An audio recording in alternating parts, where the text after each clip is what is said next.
يا أيها الذين آمنوا إن جاءكم فاسق بسم الله الرحمن الرحيم يا أيها الذين آمنوا إن جاءكم فاسق بنبأ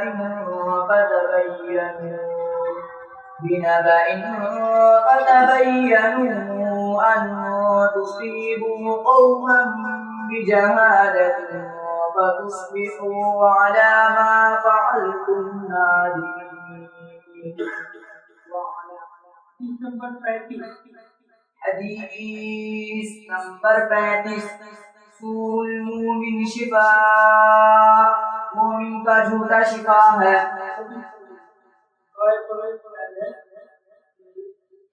دعائے قنوت اللهم إنا نستعينك ونستغفرك ونؤمن بك ونتوكل عليك ونثني عليك الخير. آمن الرسول بما